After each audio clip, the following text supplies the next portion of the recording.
My mom stole my wife's jewelry to pay off my sister's second mortgage. She expected us to protect the family. Instead, we filed a police report. My sister lost the house. My mom ended up with a record, and both are permanently locked out.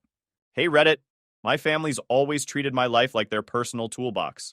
I finally pulled away, built my own stability, but turns out they weren't done using me yet.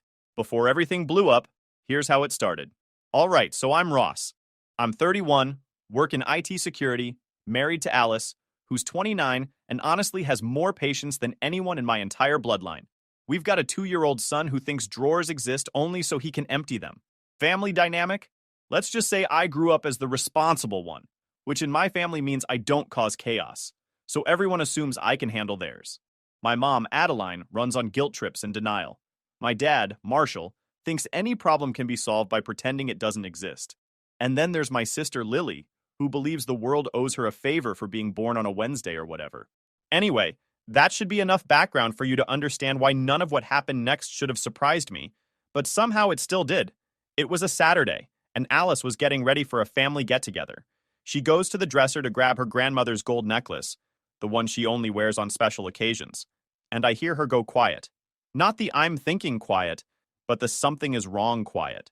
Ross, where's my jewelry box? She hadn't opened it since the last special occasion, about a month ago, so we didn't know exactly when it disappeared. We only knew it was gone now. Now, this jewelry box isn't just a necklace.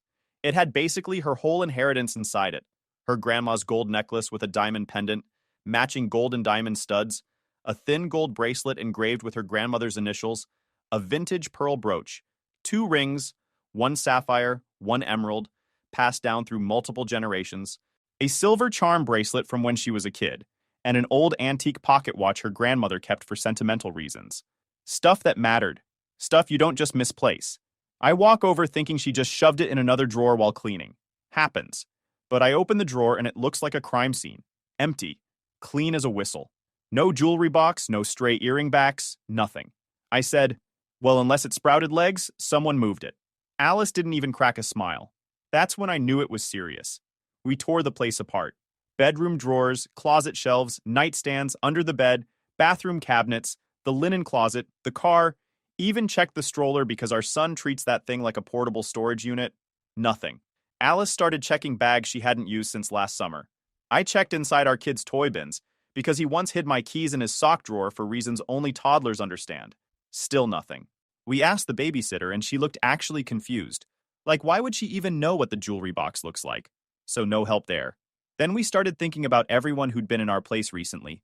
And since Alice hadn't opened that box in weeks, recently meant the whole last month. My parents came over Tuesday. Lily stopped by Thursday. The plumber was here Wednesday. And Mom and Lily had also been over a few weeks back for a visit the baby session that somehow turned into a Lily money crisis meeting. I remembered Lily wandering down the hallway at one point, saying she was looking for the bathroom, even though the bathroom door is literally right next to the kitchen. I brushed it off at the time. Lily treats boundaries like suggestions, but now it's stuck in my head. We kept casually searching throughout the week whenever an idea popped up, but by Friday the situation was clearly not a we misplaced it thing. Then the letter showed up, plain white envelope, looked like junk mail. It was addressed to me from a local pawn shop. I opened it expecting some spam about buying gold or whatever. Instead, it was a reminder that your pledged items were due for payment before the shop forfeited them. Listed items included exactly what the jewelry box had. I stared at that list for a good minute. Then I walked over to Alice, handed it to her, and said, apparently I've been running a side hustle pawning your grandma's jewelry in my sleep. She didn't laugh. She looked like someone punched her in the stomach. I called the pawn shop right away, and the guy on the phone told me he couldn't discuss details unless I came in with ID. Standard procedure, fine. But his tone? His tone said something was definitely wrong. I hung up, showed Alice the letter again, and said, I'm going there first thing tomorrow.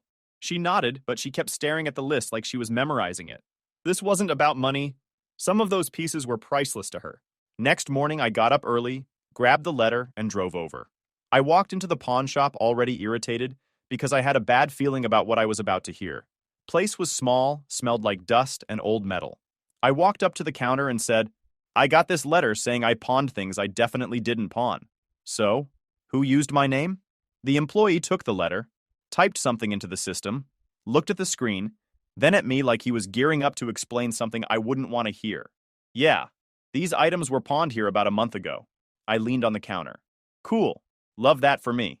Only problem is I didn't pawn anything, so who did? He hesitated the way people do right before they ruin your day. I can't give names without police involvement, but I can tell you the ID used wasn't a match for you physically. Meaning? He spins the monitor slightly. Not enough for me to see everything, just enough to throw me a bone. The person was older. Woman. 50s maybe. I couldn't help it. I laughed. Not because it was funny, but because it confirmed exactly what I didn't want to admit out loud. Fantastic, I said. So someone stole my wife's family heirlooms and used outdated info from a version of me that existed back when flip phones were cutting edge.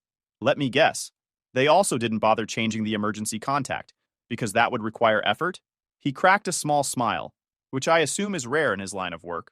The paperwork has your full legal name and your current address, but the ID number they used is an old format, like it was pulled from ancient records. Ancient records. Cute. That meant only one person had access to those. Adeline, queen of keeping old documents just in case. I asked, when were the items pawned? He read the date, and my stomach dropped. It lined up with that visit a few weeks back when Mom and Lily were just seeing the baby and then camped on our couch talking about Lily's money problems. I asked one more question. Anything else I should know? He shook his head. You'll want to bring this to the police. We can release more information if they contact us. I nodded. All right. Appreciate the honesty. And next time someone tries to use my name, maybe ask them why I aged 30 years overnight. He snorted. Trust me, I had questions. I walked back to my car, and the second I sat down, my phone buzzed. A text from Lily. Did Mom say anything to you about the mail? I told her you'd probably freak out. I stared at the screen. So she knew something was coming to me. Of course she did. I responded, yeah, got a letter. Very interesting reading material. Pass my thanks along to whoever forged my signature. She replied instantly, what? Why are you being weird? I put my phone down. I wasn't about to get sucked into Lily's dramatic vortex while sitting in a car in front of a pawn shop. Instead, I pulled up an old memory I hadn't thought about in years. A checking account my mom opened for me when I was a teenager to teach me responsibility, which mostly meant she controlled it until I moved out.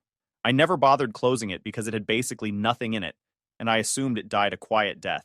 At the pawn shop, one detail kept chewing at me. The guy had mentioned paperwork. Paperwork means payout method.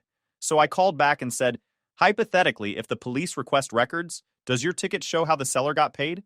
He didn't give me names, but he did say, yeah, it shows the payout method on the ticket. And suddenly, I knew exactly where to look. While I'm still sitting there, another text pops up from Lily. Mom said something might show up because of some paperwork she filled out. Don't make a big deal out of it. She was trying to help me. I almost laughed out loud. Only Lily could phrase, stealing from my house and pawning my wife's family heirlooms as help. I typed out, we'll talk later, in person. Lily didn't like that. Why?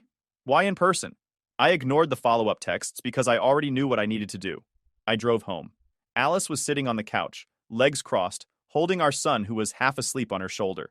She looked up at me, eyes asking 1,000 questions. Well, she said.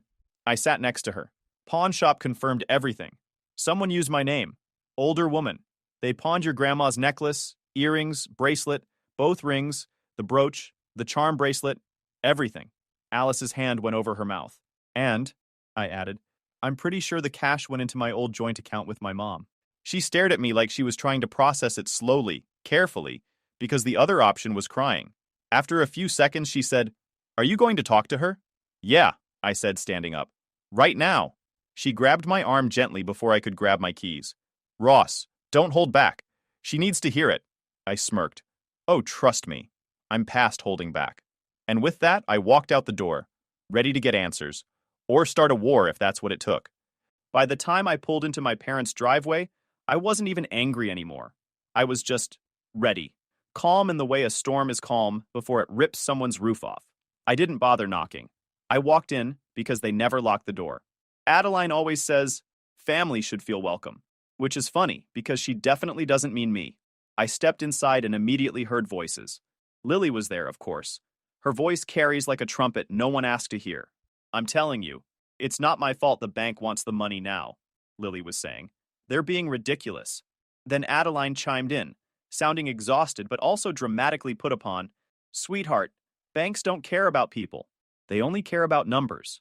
Your brother should help. He's doing well. He can afford it. Oh, this was going to be fun. I walked into the living room. Lily was sprawled on the couch like a queen waiting for grapes, scrolling her phone. Adeline sat next to her, patting her leg like she was consoling a heartbroken child.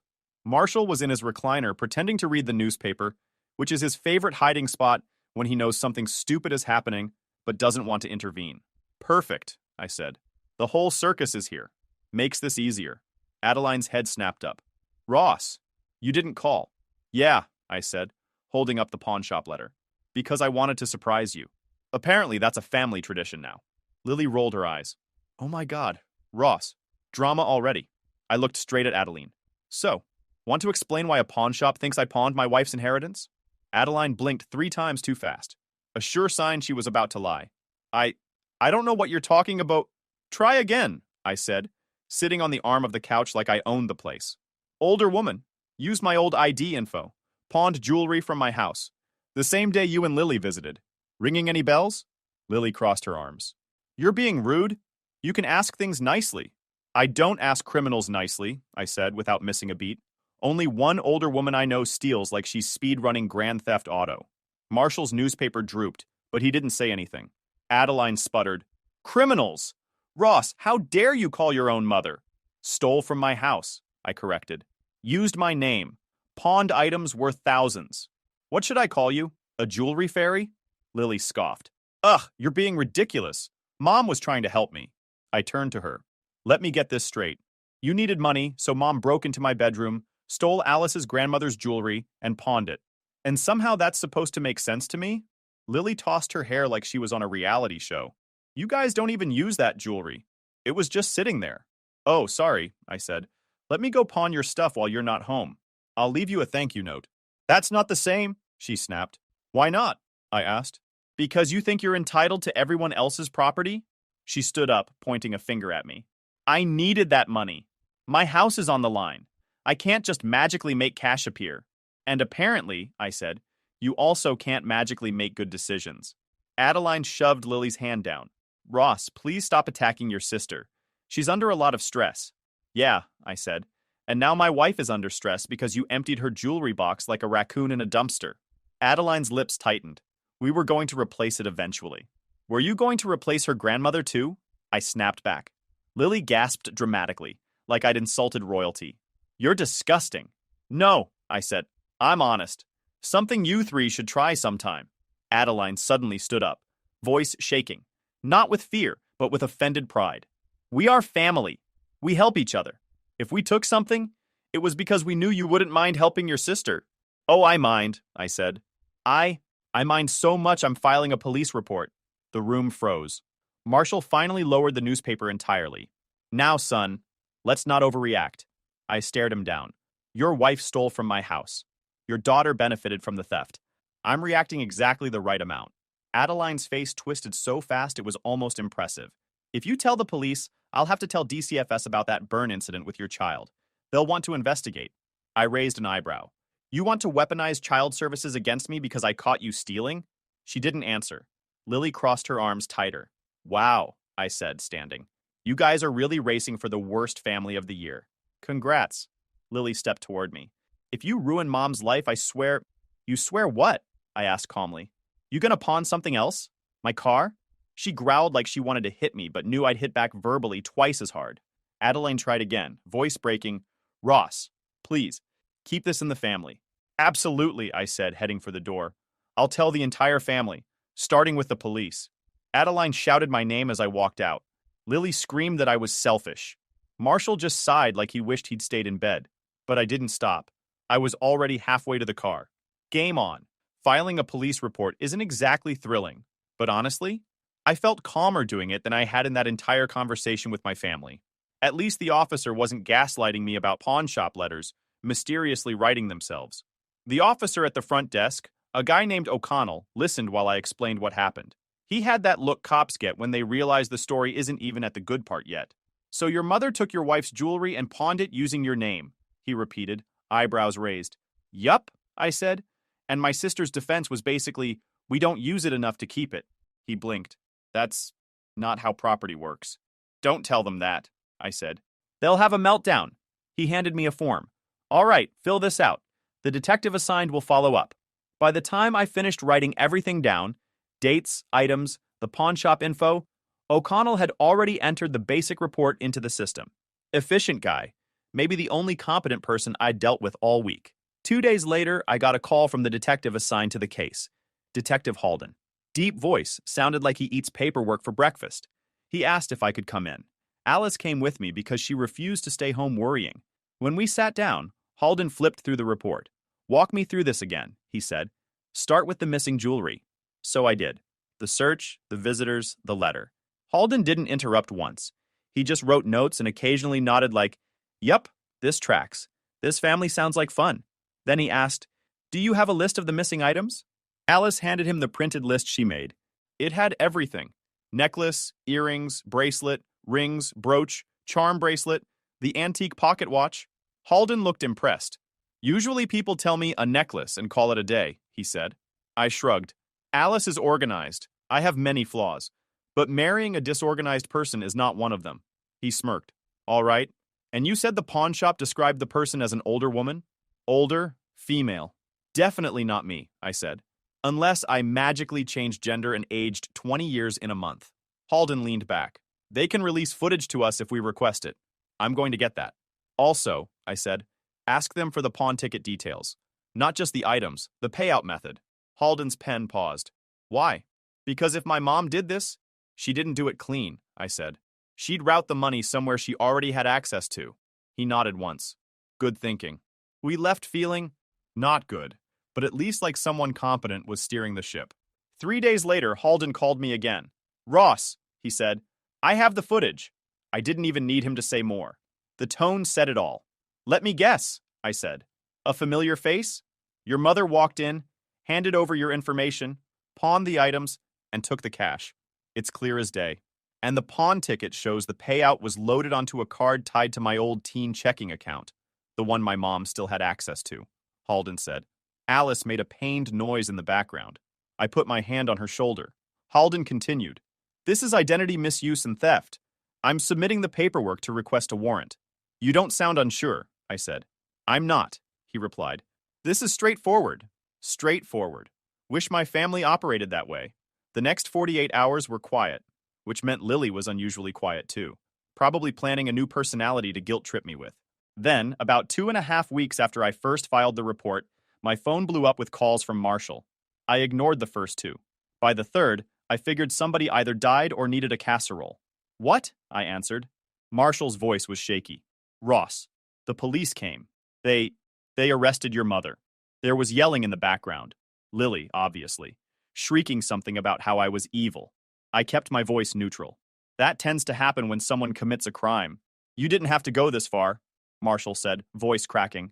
Oh, I absolutely did, I said. This is what accountability looks like. Welcome to it. Lily grabbed the phone. Are you happy? She screamed so loud I had to pull the phone back. You ruined everything! Mom is crying. Dad is a mess. I'm still living off other people's money? I asked. Yeah, I'm familiar with your routine. She screeched something unintelligible and hung up. Alice, sitting beside me, covered her face with her hands. I hate that it came to this. I hate that they forced it to, I said. Later that afternoon, Halden called. Just letting you know your mother was arrested and processed. She has a court date in a few weeks. She requested a lawyer and made no statements. What about Lily? I asked. She benefited from the theft. Unless we can prove she knowingly participated, we can only charge the individual who pawned the items and used your identity, Halden said. But the investigation officially lists her involvement. Alice squeezed my arm. That's something, at least. Halden cleared his throat. We'll keep you updated, Mr. Carter. After the call, I sat back and exhaled. Not relief, not victory, just the quiet realization that everything was now out in the open and couldn't be stuffed back down the way my family loved to do. Adeline had been arrested. Lily was spiraling. Marshall was desperately trying to pretend this was all a misunderstanding. But me? I was just getting started.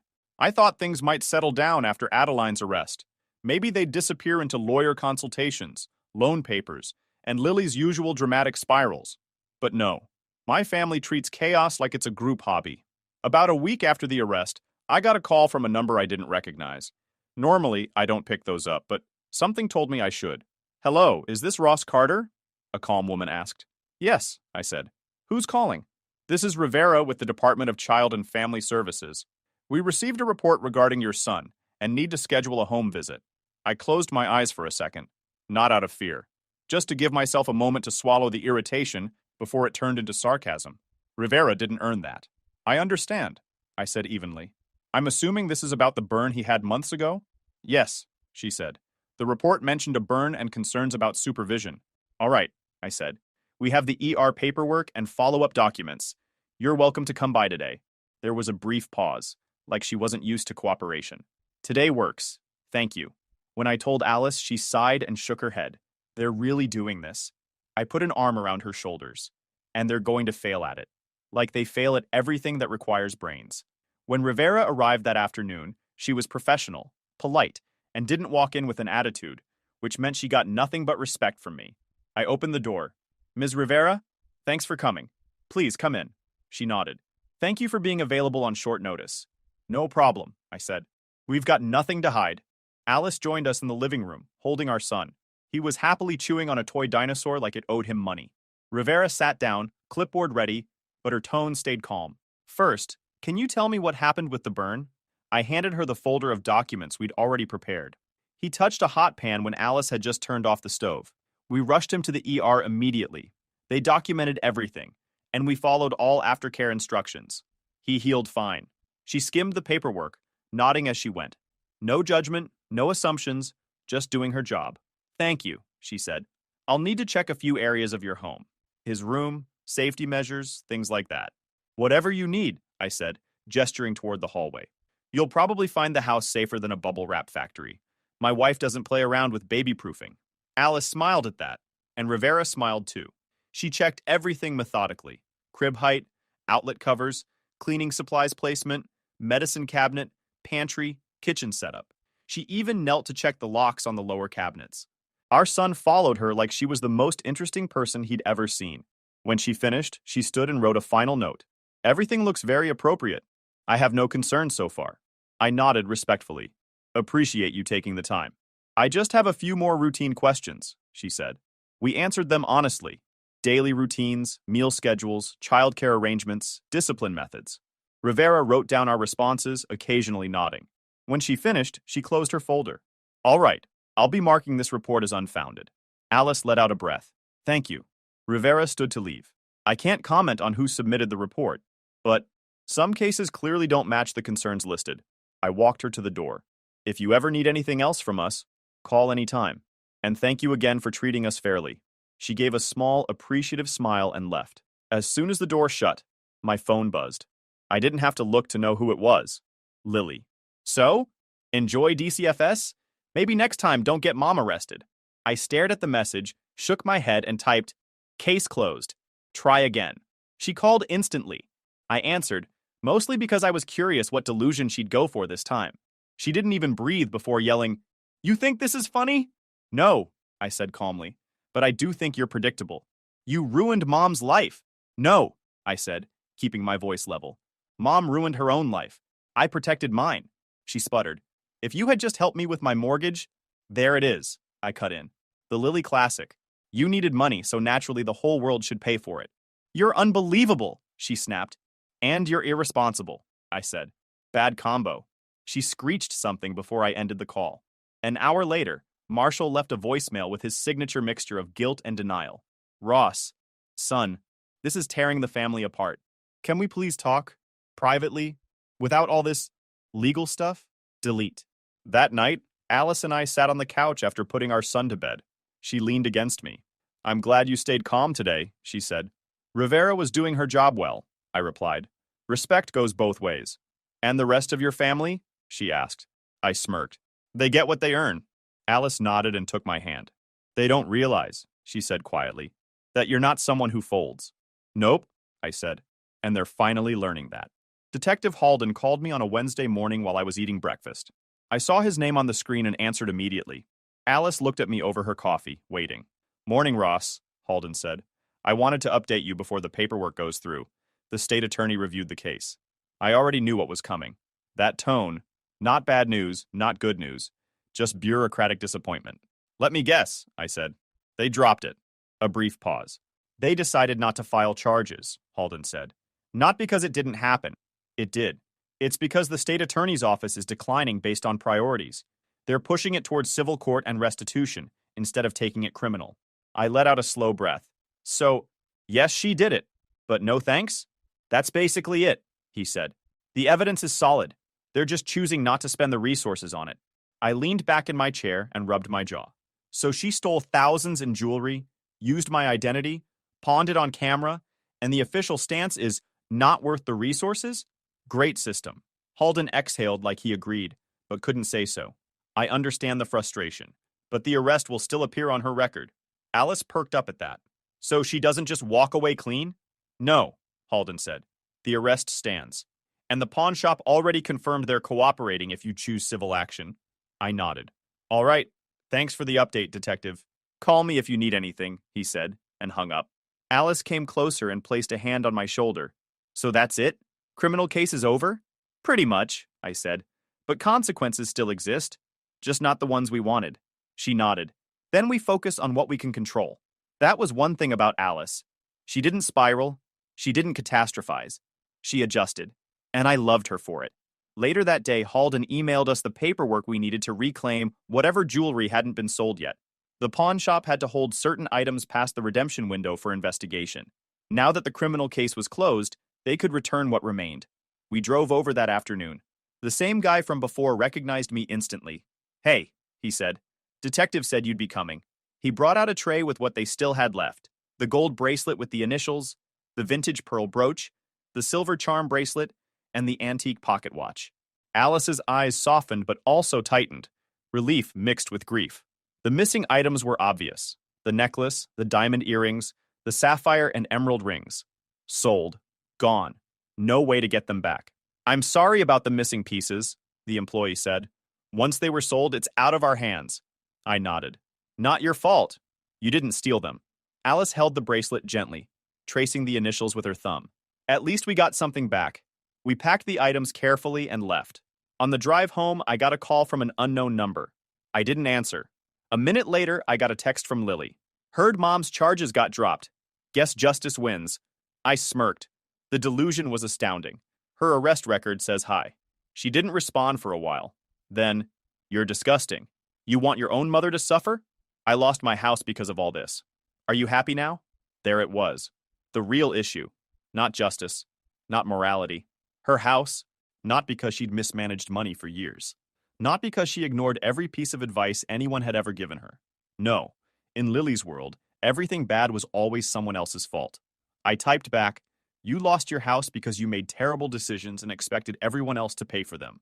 She replied instantly, Mom was trying to help me. By stealing from my wife? Yeah. Heroic. She didn't reply after that. When we pulled into the driveway, Alice reached over and took my hand. You handled that well. I shrugged. Handling Lily is like talking to a brick wall. Only the wall doesn't scream back. We went inside. Our son was napping. The house was quiet. And for once, I wasn't waiting for something awful to happen. I had a list of things to do. Practical things. First, change the locks. I called a locksmith that evening. When he arrived, he didn't ask questions, just swapped out the hardware and handed me the new keys. I thanked him, tipped him well, and tossed the old keys into a drawer. Next, remove family from all access lists. Daycare pickup, pediatrician emergency contacts, everything.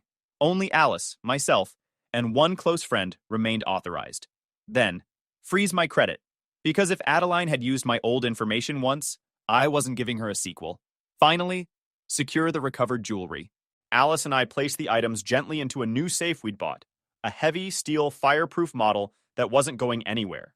When everything was done, we sat together on the couch, the safe locked and bolted in place behind us. Alice rested her head on my shoulder. They won't stop, you know. No, I said, but they also won't get close again. She nodded. Good. I got another call from Marshall. I let it ring out. He left a voicemail. I didn't listen to it. At this point, I didn't need to hear anything else from any of them. They'd already said enough, and done enough, and lost enough, and I wasn't losing anything else to them ever again. I woke up the next morning feeling normal, centered, Like I'd finally stopped trying to negotiate with a house fire. Alice was in the kitchen making breakfast. Our son was in his high chair smashing blueberries like he was interrogating them. It felt like a real life again, not the extended fever dream my family had dragged us into for weeks. Alice glanced over her shoulder and smiled. Hey, sleep okay? Better than Adeline, I'm sure, I said, grabbing coffee. Ross, she said softly, but I caught the smile she was trying to hide. What? Accurate is accurate. While we were eating, my phone buzzed again. Marshall, of course. Persistent in the way only a man who refuses to face reality can be. I let it ring. 2 minutes later, a text popped up. Son, please talk to me. Your mother is devastated. This isn't you. I raised an eyebrow. This isn't me, I repeated. Sure, because me setting boundaries is apparently a personality shift. Alice snorted softly. They really think you're still 16. Yeah, I said. Except now I have a spine, a mortgage, and the legal system on speed dial. After breakfast, we took our son to the park. Normal stuff. Swing sets, slides, toddlers arguing about who owns which shovel. It was one of those perfect weather days where the air feels clean and the sunlight doesn't try to cook you alive. For the first time in a long time, I wasn't scanning my thoughts for the next crisis. No waiting for the next letter, phone call, meltdown, just being. Then my phone buzzed again. Unknown number. But the text gave it away instantly. Lily? I know you blocked me, but I need to talk. This isn't fair. I lost everything because of you. I didn't reply. I didn't even open the message fully. I just slid the phone back into my pocket. Alice noticed. Your sister? Mm-hmm. Want to vent? Nope, I said. I'm retiring from doing emotional labor for idiots. She laughed. Proud of you. We walked for a while, pushing the stroller, letting our son babble at ducks. At one point, Alice slipped her hand into mine. I'm glad you didn't bend this time, she said. I'm done bending, I replied. Every time I bent, they took it as permission. And when we got home, there was a letter taped to our door. Because apparently my family has discovered guerrilla messaging tactics. It was from Marshall. His handwriting was unmistakable. Ross, we need to fix this. Your mother is not sleeping. Lily is in a very bad place. I know things were done wrong, but family must stay together. Please meet with us. We can talk without anger. I sighed. He really thinks this is a sitcom Family Feud episode. Alice read it over my shoulder. What are you going to do? I folded the paper neatly and placed it in the trash. Exactly what I just did. She nodded approvingly. That evening, I started doing the final things I should have done years ago. Blocking emails, removing shared accounts, deleting old cloud folders, backing up important documents, and putting them in the safe. Alice helped me list everything we wanted locked down, and we walked through the house making sure nothing was accessible to anyone but us. Then I called daycare and updated the records again just to reinforce it. No pickup authorization for Adeline or Lily. No exceptions. After all that, it was quiet. Really quiet. Unsettling at first, then comfortable. Like the silence after turning off a noisy fan you didn't realize was bothering you. A few days passed with no calls, no texts, no surprise appearances. Lily went dark. Marshall stopped leaving voicemails. Adeline didn't attempt another DCFS stunt. Instead, the only thing I heard was through a cousin. Lily had launched a full-blown sympathy campaign on Facebook. Posts like, when your own blood betrays you, some people care more about objects than family. I've lost everything and nobody cares. Classic Lily. Rewriting the story before the ink dries. I didn't care. Alice didn't care. And honestly, our lives were better without the noise. One night after we put our son to bed, Alice and I sat on the couch with the safe open next to us. We took out the pieces we got back from the pawn shop. The bracelet, the brooch, the watch, the charm bracelet. Alice held the bracelet for a long time. It's not everything, she said quietly. I know, I said, but it's something. And the rest? We're not losing anything else to them. Ever again. She leaned her head on my shoulder. Promise? I kissed the top of her head. Promise. We locked the safe, slid it back into its hidden alcove, and closed the panel. End of story. Except not really, because stories don't end cleanly in real life. But this chapter of our lives? This part where my mother steals from me, my sister throws tantrums, and my dad pretends none of it happened? That part was over. And I wasn't doing it a second time. If you enjoyed this video, please hit that subscribe button. It really helps the channel and help us bring you more and better stories. Thanks.